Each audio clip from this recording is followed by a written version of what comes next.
आज तो बहुत खुश होंगे आप लोग। बिल्कुल खुश होना भी चाहिए, क्योंकि टेक्नीशियन की वैकेंसी जो बढ़ गई है। जी हाँ दोस्तों, मैंने बहुत पहले ही ये चीजें बताई थी कि दोस्त टेक्नीशियन की भर्ती बढ़ेगी, जरूर बढ़ेगी, क्योंकि हम लोगों को फोन करके रिक्वायरमेंट की वैकेंसी की जो डिटेल्स थी वो मांगी जा रही थी, और हम लोगों ने डाटा बना करके भेजा था डिपार्टमेंट को कि वैकेंसी कितनी खाली है कितनी नहीं है। तो सारे डिपार्टमेंट से, अलग अलग डिपार्टमेंट से ये डाटा कलेक्ट किया जा रहा था।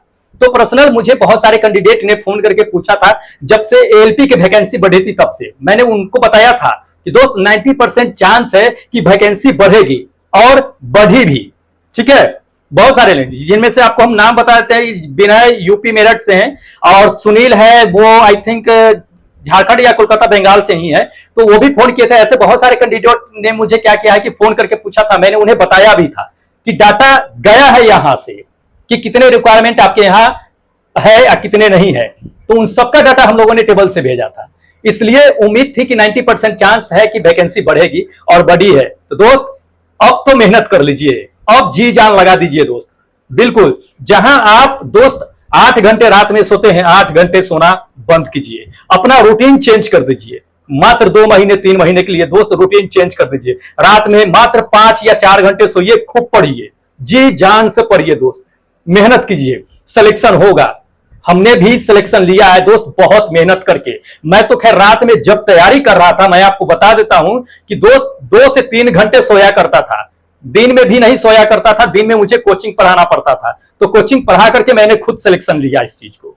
तो मैं अपने एक्सपीरियंस के साथ कहता हूं कि दोस्त रात का मेहनत जो होता है वो बहुत जबरदस्त मेहनत होता है, इसलिए मेहनत किया कीजिए।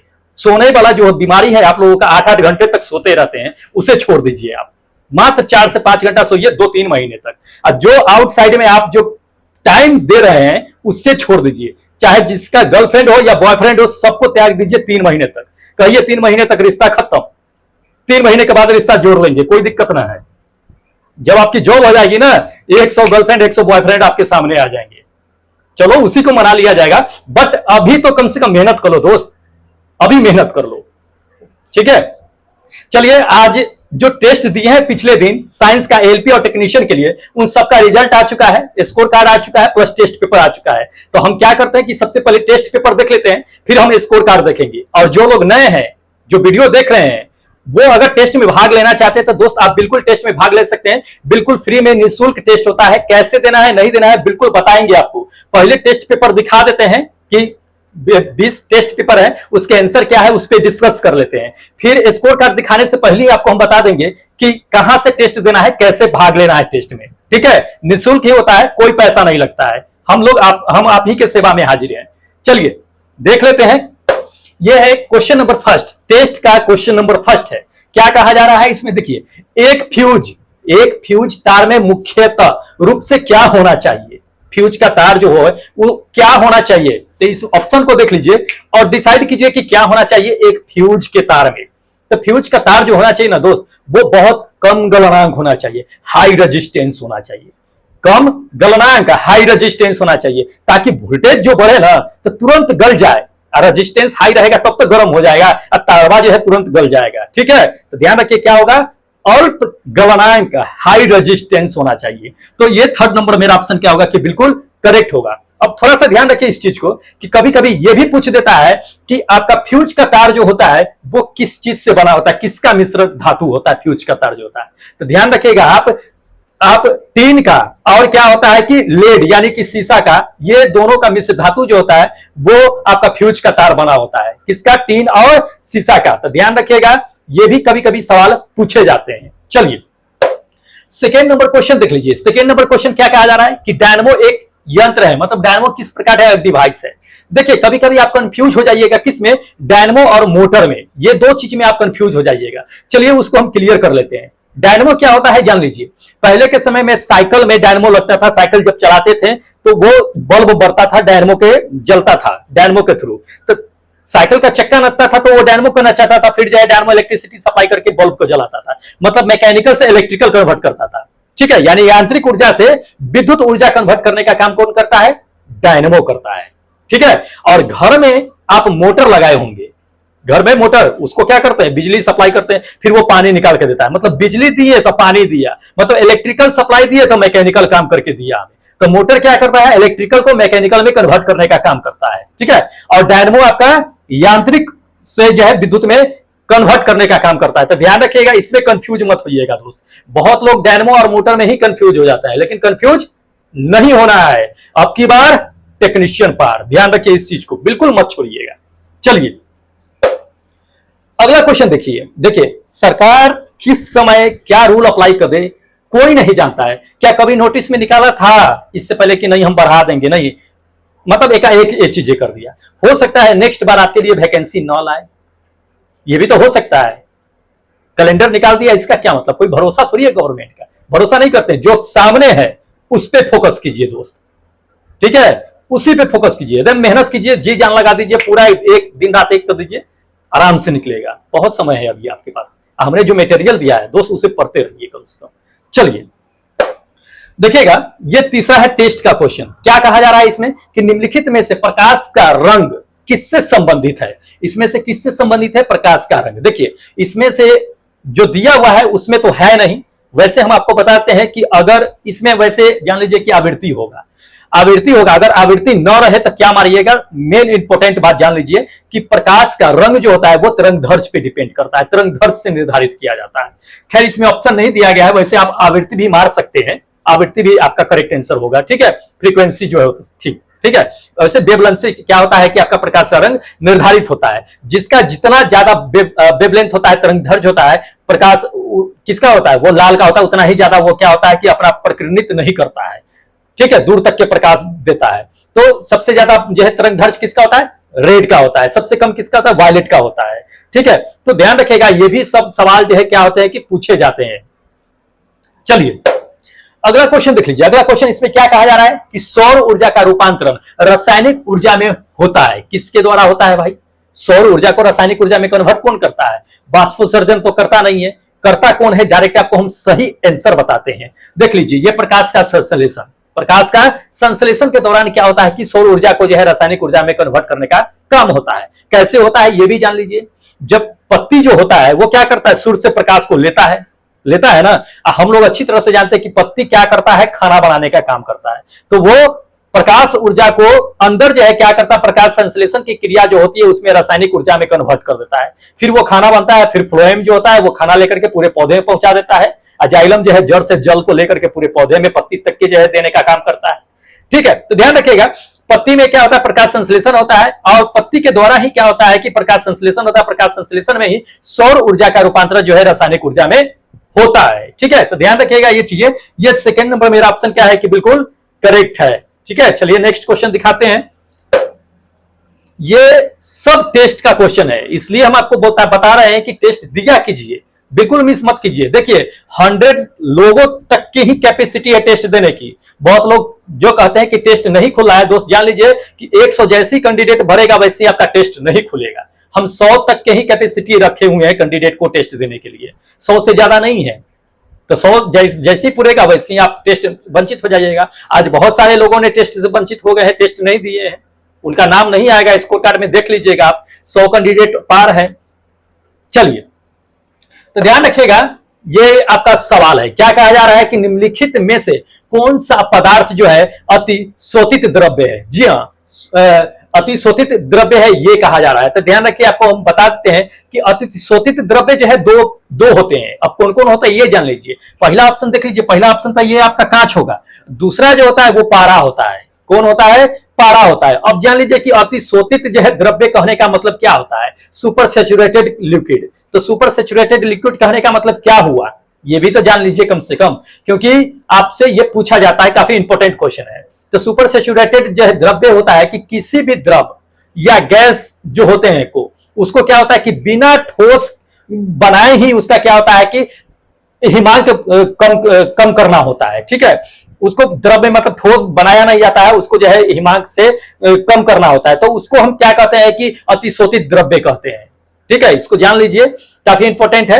रबड़ भी क्या होता है कि आपका जो है एक शोषित द्रव्य होता है, अतिशोषित द्रव्य होता है, पूछा जाता है ये चीजें, तो ध्यान रखिएगा। चलिए अगला क्वेश्चन देख लीजिए। अगला क्वेश्चन इसमें कहा जा रहा है कि जब किसी वस्तु को क्या किया जाता है कि पृथ्वी से चांद पर ले जाया जाता है तब उसमें क्या होगा। ध्यान रखिए, चांद पे तो जानते हैं कि पृथ्वी के मुकाबले जो है वहां ग्रेविटेशनल क्या है 1/6 है ना। तो वहां पे क्या होगा कि गुरुत्वाकर्षण कम है, तो वहां गुरुत्वाकर्षण कम होने से क्या होगा, मान लीजिए कि यहां से वहां वस्तु जा रहा है, आप अगर 50-60 केजी का है, ऊपर अगर जा रहे हैं तो कितने केजी का हो जाइएगा, 1/6 हो जाइएगा, 6 से भाग कर दीजिए 10 केजी का हो जाइएगा। लेकिन आपका जो शरीर का आकड़वा जो है, सैजवा जो है वही रहेगा, तो उसके द्रव्यमान में कोई चेंजिंग नहीं होगा। चेंजिंग किस में होगा, आपके वेट में होगा, क्योंकि धरती पर आप 60 केजी के थे, चंद्रमा पर जाते ही कितने केजी के हो गए, 10 केजी के। तो भार में बदलाव हो सकता है, आपके द्रव्यमान सेम ही रहेगा। तो ध्यान रखिएगा, ये सेकेंड नंबर मेरा ऑप्शन क्या होगा कि बिल्कुल करेक्ट होगा, है ना। भार बदल जाता है लेकिन द्रव्यमान उतना ही रहता है।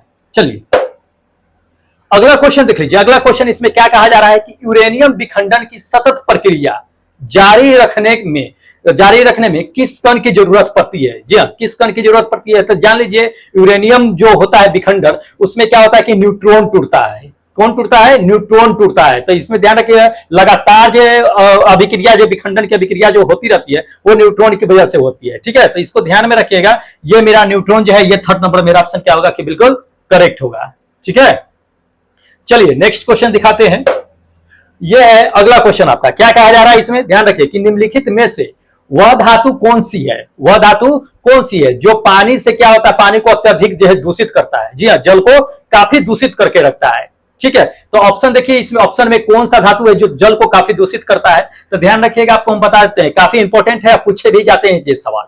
ठीक है, ये आर्सेनिक। आर्सेनिक क्या होता है ना दोस्त, कि वो जल को काफी दूषित करता है। अब जान लीजिए कि आर्सेनिक जल को दूषित तो बनाता ही है, प्लस आप जान लीजिए कि भूमि को भी जो है काफी दूषित बना देता है, काफी समस्याएं पैदा कर देती है। इस आर्सेनिक की वजह से हम आपको बताते हैं कि कई तरह की बीमारियां हो जाती है। अगर ज्यादा आर्सेनिक की मात्रा अगर बढ़ जाए तो अंधेपन भी हो जाते हैं, यकृत से, लीवर से संबंधित बीमारी हो जाती है, हार्ट से संबंधित बीमारी हो जाती है, मधुमेह से संबंधित बीमारी हो जाती है, घेंघा रोग से संबंधित बीमारी हो जाती है। ऐसे बहुत सारे जो है बीमारियां हो जाती है, तो इसको ध्यान में रखिएगा। और आर्सेनिक ही नहीं, आपको हम बताते हैं कि पारा भी विषैले पदार्थ है जो क्या करता है, जल को दूषित करता है। तो ध्यान रखिएगा, पारा भी करता है। चलिए यह है अपना अगला क्वेश्चन। अगला क्वेश्चन इसमें क्या कहा जा रहा है कि तापमान घटने के साथ कहता है कि किसी धातु का प्रतिरोध क्या होगा। मान लीजिए कि कोई धातु है, उसका टेम्परेचर अगर घटा देंगे तो उसका प्रतिरोध क्या होगा, घटेगा, बढ़ेगा, या सेम रहेगा, या शुरू में घट जाएगा बाद में बढ़ जाएगा, क्या हो सकता है।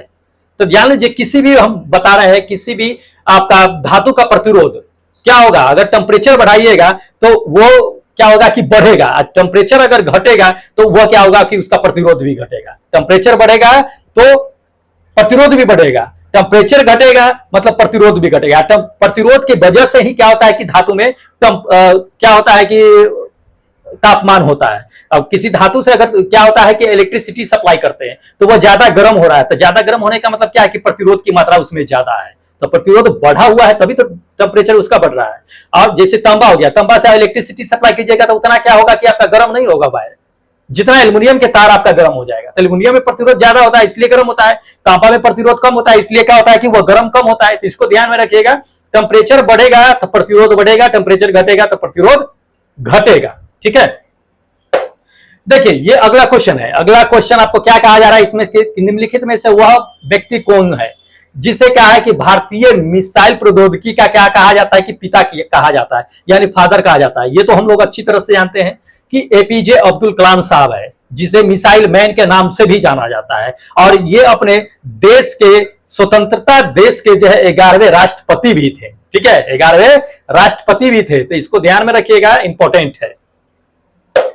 अगला क्वेश्चन देख लीजिए। अगला क्वेश्चन इसमें कहा जा रहा है कि कंप्यूटर में जो प्रयुक्त होता है आईसी चिप, वो किसका बना होता है। ठीक है, तो ध्यान रखिए वो सेमीकंडक्टर का ही आईसी चिप बना होता है, लेकिन सेमीकंडक्टर तो कई तरह के होते हैं ना, उसमें आपका मेन रूप से किसका बना होता है, तो मेनली रूप से आपको बताते हैं कि आईसी जो होता है, आईसी चिप, वो सिलिकॉन का बना होता है। किसका बना होता है, सिलिकॉन का। ये फोर्थ नंबर मेरा ऑप्शन करेक्ट होगा, सिलिकॉन का। ठीक है, आईसी का कभी कभी आपको जान लीजिए कि फुल फॉर्म भी पूछ देता है कि आईसी का पूरा नाम क्या है, तो इंटीग्रेटेड सर्किट है। क्या है, इंटीग्रेटेड सर्किट मतलब आईसी चिप जो देखते हैं। ठीक है, तो ध्यान रखिएगा ये चीजें।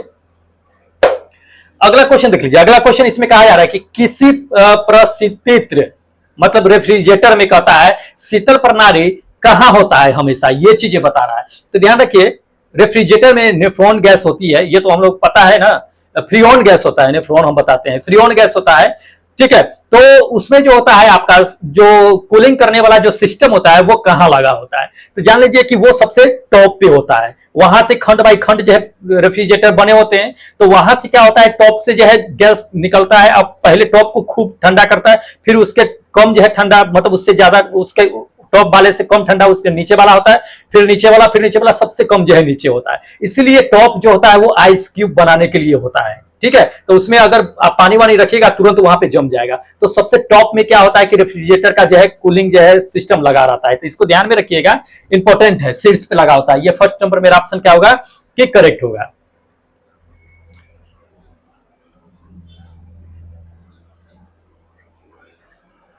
हाँ, तो चलिए अब अगला क्वेश्चन देख लेते हैं। देखिएगा, ये अगला क्वेश्चन है, इसमें कहता है कि बहुत ऊंचाई पर अगर आप चले जाते हैं या कोई मनुष्य अगर चले जाता है तो उसकी लाल रुधिर कणिका में क्या हो सकता है, क्या परिवर्तन हो जाता है। तो ध्यान रखिएगा, काफी ऊंचाई, जैसे कि हिमालय पर पर्वतरोही जाते हैं चढ़ने के लिए, तो पर्वतरोही जाते हैं हिमालय पर चढ़ने के लिए, या बहुत ऊंचाई पे स्पेस में भी चले जाते हैं लोग, हिमालय की बात तो छोड़िए, स्पेस में चले जाते हैं, मून पे चले जाते हैं, काफी ऊंचाई पे वायुमंडल अपना पार करके जब जाते हैं, तो जान लीजिए उनके ब्लड में जो आरबीसी होती है, रेड ब्लड सेल जो होती है, लाल रक्त कोशिका या लाल रुधिर कणिका का जो कहते हैं, उसकी संख्या में क्या होती है कि बढ़ोतरी हो जाती है, उसकी संख्या में बढ़ोतरी हो जाती है। अब ध्यान रखिएगा, ये थर्ड नंबर मेरा ऑप्शन क्या होगा कि करेक्ट होगा, बढ़ोतरी हो जाती है। अब समझ लीजिए कि आखिर बढ़ोतरी क्यों हो जाती है, बढ़ोतरी क्यों हो जाती है। तो देखिए, जैसे जैसे हम ऊंचाई पे जाते हैं वैसे वैसे क्या होता है कि ऑक्सीजन का लेवल कमता चला जाता है, और गुर्दे में गुर्दे में जो खून बहती रहती है, खून मौजूद होती है, उसमें भी तो ऑक्सीजन होते हैं, क्योंकि खून में भी ऑक्सीजन होता है, उसमें भी क्या होती है कि कमी हो जाती है। तो वो गुर्दा क्या करता है कि कमी को महसूस करता है, क्या करता है, महसूस करता है। जान लीजिए महसूस करेगा तो उसमें क्या होता है कि एरिथ्रोपायरेटिन होता है, एरिथ्रोपायरेटिन नाम का एक हार्मोन स्रावित होता है, ठीक है। और उसी के वजह से क्या होता है कि आरबीसी का जो है वो संख्या बढ़ जाता है। तो ध्यान रखिएगा, इसकी वजह से बढ़ जाता है, एरिथ्रोपायरेटिन की वजह से। इंपॉर्टेंट है, पूछा भी जाता है, सिर्फ आपसे यही पूछा जाएगा, क्यों बढ़ेगा ये नहीं पूछा जाता है। यह पूछा जाता है कि काफी ऊंचाई पे जाने पे रक्त जो कणिका होती है उसकी संख्या क्या होती है, तो उसकी संख्या बढ़ जाती है। ध्यान रखिएगा, बड़ा नहीं होती है, उसकी संख्या बड़ा मत मार दीजिएगा, बढ़ जाती है, नंबर ऑफ सेल्स जो होती है वो बढ़ जाती है। चलिए अगला क्वेश्चन देख लीजिए। अगला क्वेश्चन इसमें कहता है कि कैंडला किसका मात्रक है। जी हाँ, कैंडला किसका मात्रक है, तो दोस्त ये ज्योति तीव्रता का मात्रक होता है कैंडला, ठीक है। ये फोर्थ नंबर ऑप्शन करेक्ट है। बहुतों ने मार दिया है ज्योति फ्लक्स, ज्योति फ्लक्स मार दिया है, जो गलत है। ज्योति तीव्रता की मात्रा जो है क्या होता है आपका, कैंडला होता है। ज्योति तीव्रता कहने का क्या मतलब कि प्रकाश की तीव्रता, जिससे बल्ब जलता है ना तो उससे प्रकाश निकलता है, तो कितनी तेजी से निकलता है उसको जो है उसकी एसआई यूनिट कहता है, ठीक है। तो ध्यान रखिएगा इस चीज को, इंपॉर्टेंट है। ये तो खैर पूछा ही जाता है। चलिए अगला क्वेश्चन देख लीजिए दोस्त। अगला क्वेश्चन इसमें कहा जा रहा है कि पृथ्वी तल से पलायन वेग का मान क्या होता है। जी हाँ, पलायन वेग का मान क्या होता है ये इसमें पूछा जा रहा है। तो पलायन वेग का मान जान लीजिए कि ये अपना थर्ड नंबर मेरा ऑप्शन क्या होगा कि करेक्ट होगा, 11.2 किलोमीटर पर सेकेंड, ठीक है। और पलायन वेग क्या होता है ये थोड़ा सा जान लीजिए कि किसी भी वस्तु को हम इतनी तेजी से फेंकेंगे कि वह क्या होगा कि पृथ्वी के गुरुत्वाकर्षण क्षेत्र को पार कर जाएगा। वह स्पीड क्या होना चाहिए, 11.2 किलोमीटर पर सेकेंड होना चाहिए, और वो कभी फिर लौट करके पृथ्वी पर ना आए, इतना स्पीड होना चाहिए उसका। तो उसी को कहते हैं पलायन, मतलब गायब हो जाना, फिर दोबारा पृथ्वी पर लौट के नहीं आना। तो किसी वस्तु का स्पीड वह होना चाहिए जो क्या हो कि पृथ्वी पर दोबारा लौट करके ना आए, उसकी उस स्पीड वो होना चाहिए। तो वो 11.2 किलोमीटर पर सेकेंड होती है, ठीक है। चलिए अगला क्वेश्चन देख लीजिए। अगला क्वेश्चन इसमें क्या कहा जा रहा है, कहा जा रहा है कि उष्मा का सबसे अच्छा चालक कौन होता है। जी हाँ, बार बार ये एग्जाम में पूछे जाने वाला सवाल है। इतना आप लोग पढ़ लिए होइएगा कि इसको कभी दिमाग से भूल भी नहीं सकते हैं कि सबसे अच्छा चालक कौन सा होता है ना। सुपर कंडक्टर कौन सा था, बेस्ट कंडक्टर कौन सा होता है, ठीक है। वैसे तो सोना को भी मानते हैं हम लोग बेस्ट कंडक्टर, लेकिन जान लीजिए कि सोना का यूज करते नहीं है, लेकिन आज भी चांदी का यूज किया जाता है। ध्यान रखिएगा, आज भी लेकिन सोना का यूज नहीं करते हैं, चांदी का यूज, क्योंकि सोना काफी कॉस्टली होता है। तो चांदी का यूज आज भी होता है, सुपर कंडक्टर इसको माना जाता है, मतलब बेस्ट कंडक्टर इसको माना जाता है। तो ये चांदी ही मेरा क्या होगा कि करेक्ट आंसर होगा, ध्यान रखिएगा। ठीक है, चलिए नेक्स्ट क्वेश्चन दिखाते हैं। अगला क्वेश्चन आपको दे दिया है कि निम्नलिखित में से कौन सा एक जो है वायुमंडल के क्या है कि ओजोन परत की मोटाई मापने के लिए इकाई है। ठीक है, ओजोन परत की मोटाई मापने की इकाई है, इसमें से कौन है? वायुमंडल में ओजोन परत होता है ना, उसकी इकाई मेजर करने के लिए, तो जान लीजिए उसकी इकाई जो मेजर करते हैं दोस्त, ये सेकेंड नंबर डॉप्सन के थ्रू करते हैं। एक डॉप्सन साहब थे, उन्हीं के नाम पर ये क्या है कि डॉप्सन इकाई रख दिया गया है। इसी के से क्या होता है कि ओजोन परत की मेजर की जाती है। अब जान लीजिए कि ओजोन परत की मेजर जो होती है वो कितनी होती है। तो सामान्य अगर देखा जाए एक नॉर्मली रूप से, तो वो 300 से लेकर के 500 आपका क्या होता है कि डॉप्सन होता है। क्या डॉप्सन होता है? ये ओजोन परत की मोटाई होती है 300 से 500 डॉप्सन। याद रखिए, कभी कभी पूछ देगा आपको कि कितनी होती है डॉप्सन, मोटाई कितनी होती है ओजोन परत की, तो 300 से 500 डॉप्सन ओजोन परत की मोटाई होती है। चलिए अगला क्वेश्चन देख लीजिए। अगला क्वेश्चन इसमें पूछा जा रहा है कि अंतरिक्ष यान अगर क्या हो रहा है कि आपका चक्कर लगा रहा है, अंतरिक्ष यान क्या कर रहा है कि चक्कर लगा रहा है, चक्कर लगाते लगाते उसमें से वैज्ञानिक को सेब फेंक दिया, लेकर लो सेब लेके फेंक दिया, क्या होगा? वो पृथ्वी पर डायरेक्ट आकर के गिरेगा या अंतरिक्ष यान के साथ ही चारों ओर चक्कर लगाएगा? तो जी हाँ दोस्त, जैसे ही अंतरिक्ष यान से कोई उसमें जो है बैठा हुआ अंतरिक्ष यात्री है, वो अगर सेब निकाल के फेंकेगा तो वो धरती पर नहीं आएगा, बल्कि उसी अंतरिक्ष यान के साथ साथ क्या होगा कि आपका चक्कर लगाएगा। ध्यान रखिएगा। तो ये क्या होगा कि ये थर्ड नंबर मेरा ऑप्शन क्या होगा, बिल्कुल करेक्ट होगा। ठीक है, तो ध्यान रखना है दोस्त। चलिए ये देखिए अगला क्वेश्चन आपका कहता है कि यदि पृथ्वी का गुरुत्वाकर्षण मान लीजिए थोड़ा देर के लिए सपोज दैट कि खत्म हो जाए, लुप्त हो जाए, गायब हो जाए, तो फिर क्या होगा? सपोज कीजिए कि पृथ्वी का गुरुत्वाकर्षण ही खत्म हो जाए थोड़ी देर के लिए, जैसे चंद्रमा पर थोड़ा बहुत है और सब जगह पर तो वो भी नहीं है। तो मान लीजिए कि अगर पृथ्वी पर आपका गुरुत्वाकर्षण खत्म हो जाए, तो गुरुत्वाकर्षण खत्म होगा तो क्या होगा? चंद्रमा पर गुरुत्वाकर्षण पृथ्वी के तुलना में क्या है, कम है। तो यहाँ 60 केजी के है, तो वहां कितना केजी के? 10 केजी के, मतलब भार में परिवर्तन हो रहा है। तो यहां भी अगर पृथ्वी पर क्या होगा, गुरुत्वाकर्षण अगर कम जाएगा तो आपके भार में ही परिवर्तन होगा। जब गुरुत्वाकर्षण 0 हो जाएगा तो आपका भार भी 0 हो जाएगा, सीधी सी बात है। लेकिन द्रव्यमान में चेंजिंग नहीं होगा, ध्यान रखिएगा इस चीज को। द्रव्यमान वही रहेगा, भार आपका 0 हो जाएगा। तो ये फर्स्ट नंबर मेरा ऑप्शन क्या होगा कि बिल्कुल करेक्ट होगा। चंद्रमा को याद कीजिए, आप खट से आंसर मार दीजिए। ठीक है, चलिए यह है अपना लास्ट क्वेश्चन टेस्ट का। ठीक है, क्या कहा जा रहा है इसमें कि मनुष्य के लिए मानव ध्वनि स्तर क्या है? ध्यान रखिए, ये डीबी में दे दिया है। क्या दे दिया है? डीबी में, डेसिबल में दे दिया है। कभी कभी ध्यान रखिएगा कि आपको जो है हर्ट्ज में दे देगा। तो कितना हर्ट्ज होता है ये तो पता है ना, 20 से 20,000 हर्ट्ज है मनुष्य का जो है होता है ना, तो इसको ध्यान में रखिएगा हर्ट्ज में अगर पूछेगा तो। लेकिन इसमें डीबी में पूछ दिया है, तो ये जान लीजिए कि डीबी में कितना होता है दोस्त। 0 डीबी से लेकर के 85 डिग्री या 80 डिग्री डीबी तक के क्या होता है कि मनुष्य कि कान जो है क्या कर सकता है, सहन कर सकता है। न्यूनतम 0 डीबी और अधिकतम 80 से 85 डीबी, 85 डीबी मान के चलिए, वहां तक के कान जो है क्या कर सकता है, किसी ध्वनि को सुन सकता है, सहन कर सकता है।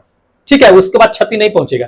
लेकिन जैसे ही 80 डीबी पार करेगा, 85 डीबी पार करेगा, कान को क्षति होने की डर रहेगा। तो इसमें ध्यान रखिएगा 0 से 80 के बीच जो भी आएगा मनुष्य के लिए वह लेवल, जो साउंड का लेवल होगा वो करेक्ट होगा। तो इसमें मेरा करेक्ट क्या होगा?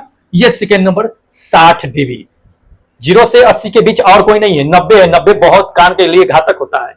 जान लीजिए अगर 120 जो ऑप्शन में दिया हुआ है, 120, 130, 140 जाइएगा तो पागले हो जाइएगा, कन में फट के खून निकलने लगेगा आपको, समझ गए? तो इतना होता है कान की क्षमता होती है बर्दाश्त करने की।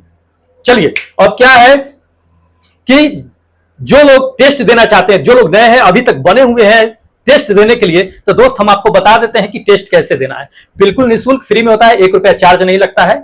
कैसे होगा ध्यान रखिए। क्या है कि दोस्त नीचे लिंक दिया हुआ है डिस्क्रिप्शन बॉक्स में। डिस्क्रिप्शन बॉक्स कहां मिलेगा? तो नीचे देखिएगा, वीडियो के नीचे जस्ट मोर लिखा हुआ है, उस मोर को दबाइएगा, एक लिंक आपको दिखाई देगा, वो है टेस्ट का लिंक। वहां पे जाइएगा, टेस्ट 1 और टेस्ट 2 आएगा लिंक के लिए। किसी एक पे दबाइएगा, पासकोड जिसमें मांगेगा वो एक्टिव नहीं है, बिना पासकोड वाला एक्टिव है, तो उसको बिना पासवर्ड वाला में नाम और लोकेशन डाल करके क्या कीजिएगा कि टेस्ट दे लीजिएगा। नाम और लोकेशन जरूर डालिएगा। ठीक है। और अगर इस सब का पीडीएफ चाहिए तो टेलीग्राम से ज्वाइन हो जाइएगा, नीचे ही सारा लिंक दिया हुआ है।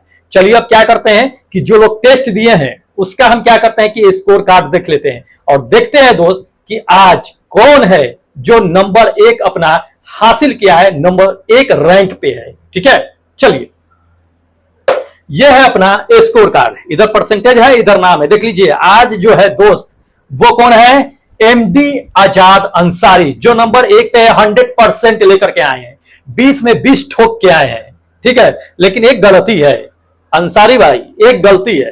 क्या गलती है कि आपने लोकेशन मेंशन नहीं किया है। हमें जानना था कि आप है कहां से।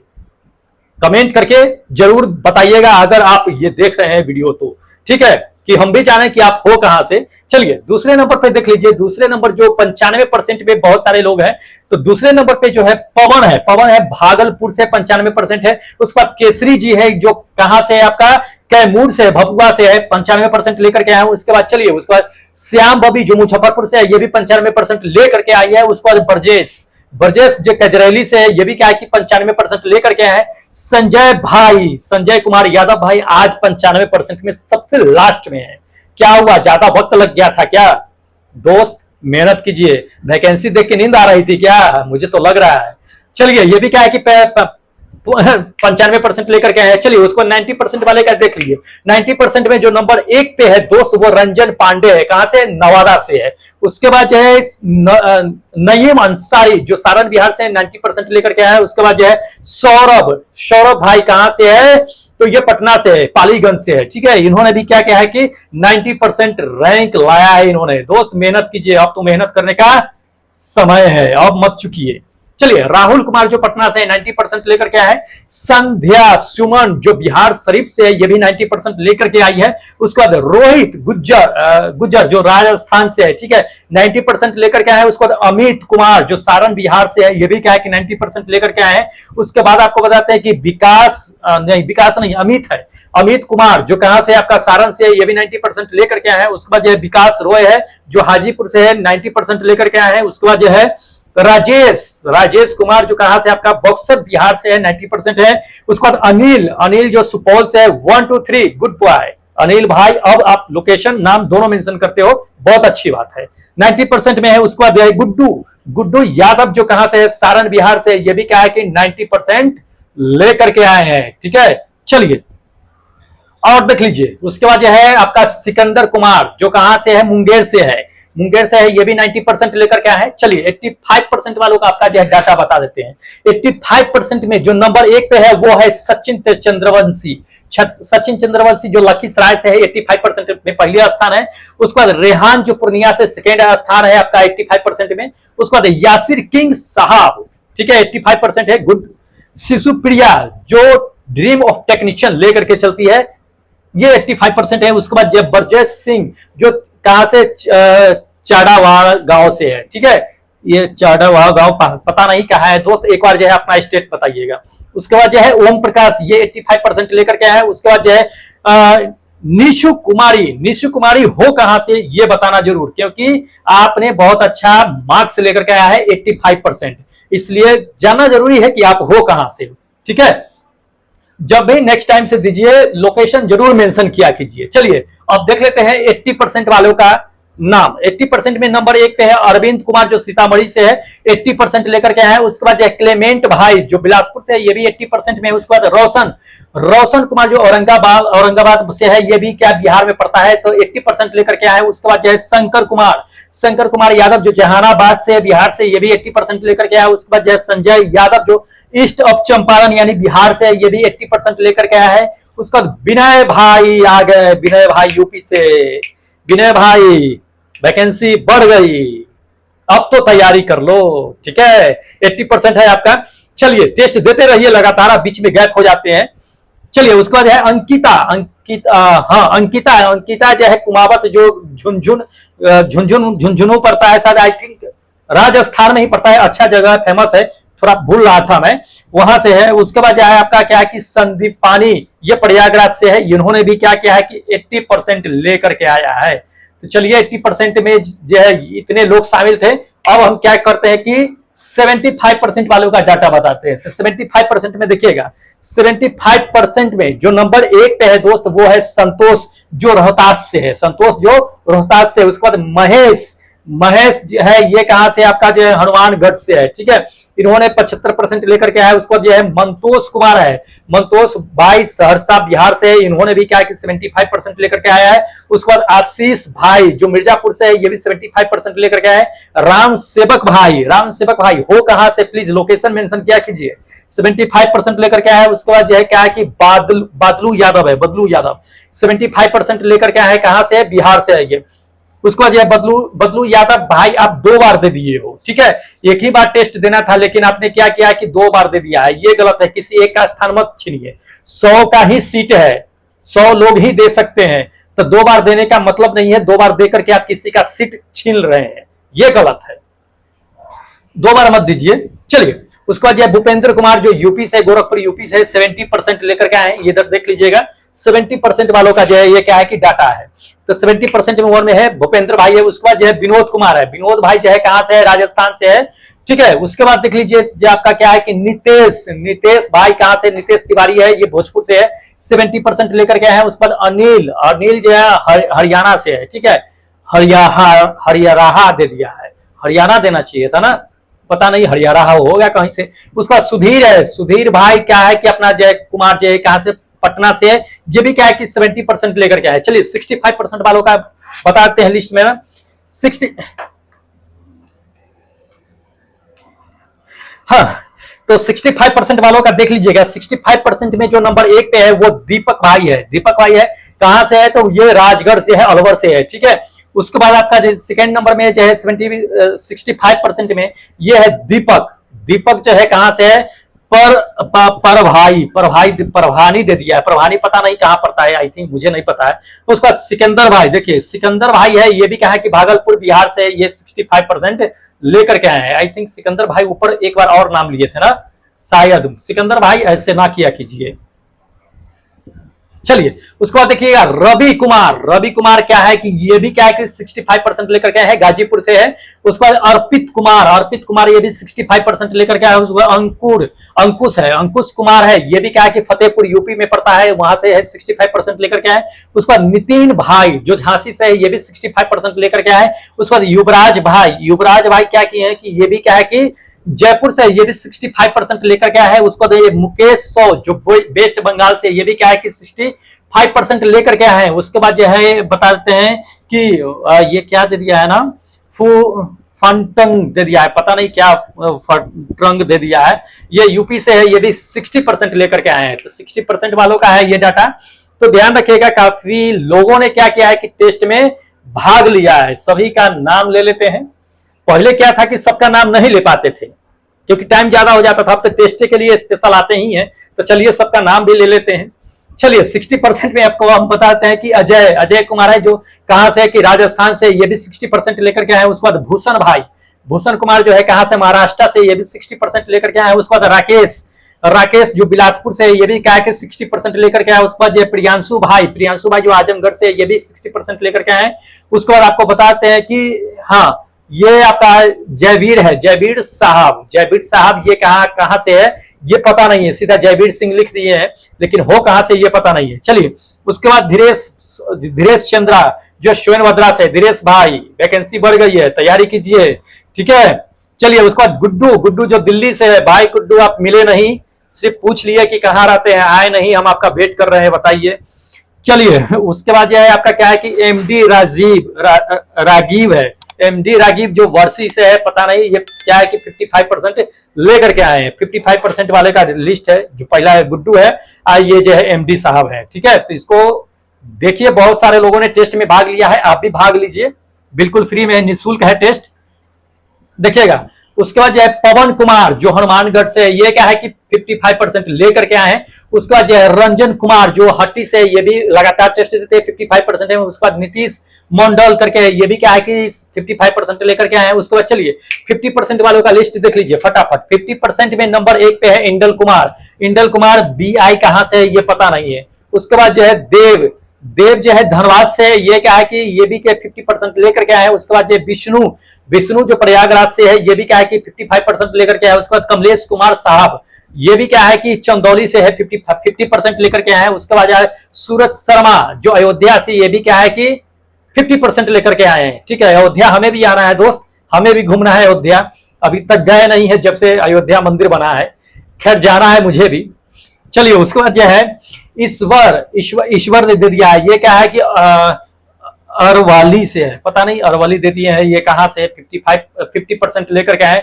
दोस्त लोकेशन ऐसा लिखिए जो थोड़ा फेमस हो, जानने में लोग जाने की कहां है कहां नहीं है। ठीक है, चलिए उसके बाद देख लीजिए कि बम बम भाई जो लखीसराय बिहार से है। देखिए लखीसराय, बहुत लोग लखीसराय नहीं जानते होंगे लेकिन बिहार जानते होंगे, तो उन्हें लगता होगा ना कि हाँ बिहार में लखीसराय पड़ता है। तो दोस्त इसी तरह से लोकेशन मेंशन किया कीजिए, तभी तो पता लगेगा कि आप हो कहां से। चलिए, तो ये क्या है कि आपका 45% वालों का लिस्ट है।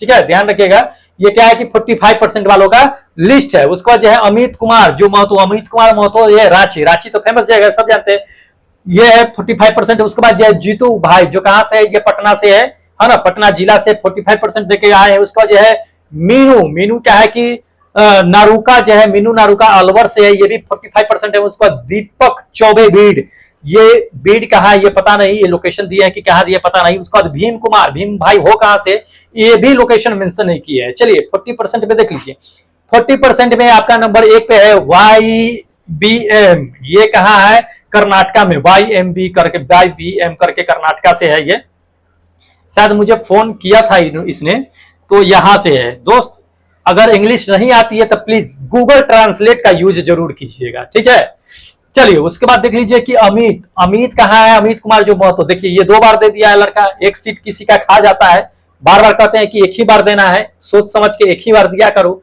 तो एक बार मिस कर देता है फिर दोबारा जाके दे देता है। मुकेश कुमार जो प्रजापति, क्या आप देखेंगे सेम नाम का 2 रहेगा ना, वैसे ऊपर वाला लिस्टे गायब कर देंगे, हटाइए देंगे, डिलीटे कर देंगे हम उसको।